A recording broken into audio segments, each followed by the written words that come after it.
الفكر يا إنسان لو أطلقته متأملا في قدرة الرحمن لخضعت إجلالا وتسبيحا له سبحانه رب عظيم الشان يعلو ولا يعلى وجل علوه وصفاته كملت بلا نقصان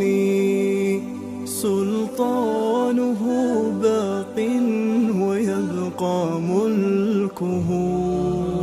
هذا ويفنى كل ذي سلطان في كل شيء قد تكامل صنعه ذا محكم التنزيل خير بيان قد عم أرجاء الفضاء بآيه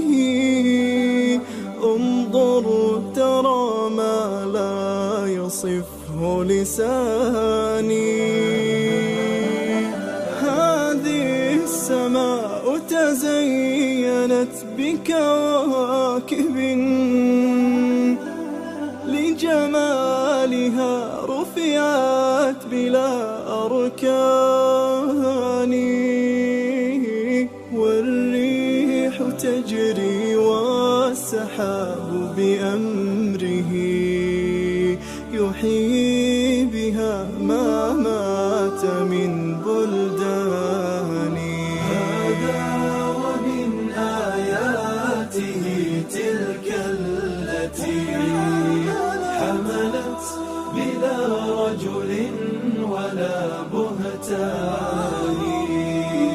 والكل جند للإله ما ترى جندا يخط مضاجع الطغيان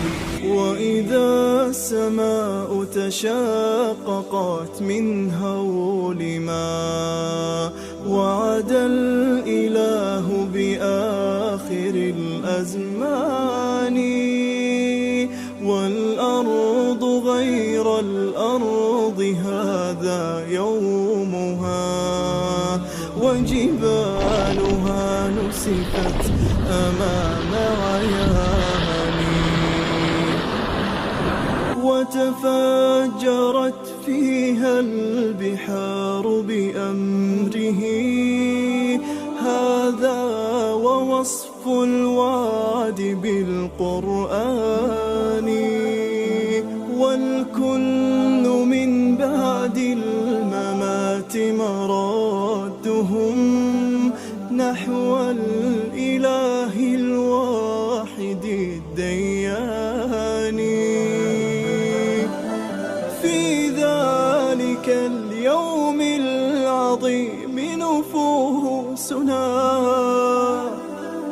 حشرت وها قد خاب ذو النكران من بعد مبعثهم حساب عادل يا سعد من ثقلوا على الميزان يا سعدهم وجنان ربي فتحت يتقلبون بأنعم الرحمن قد أفلح الماضون في ركب الهدى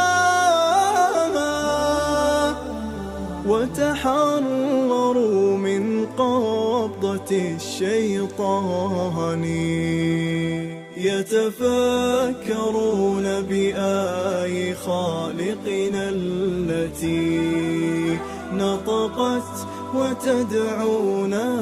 إلى الإيمان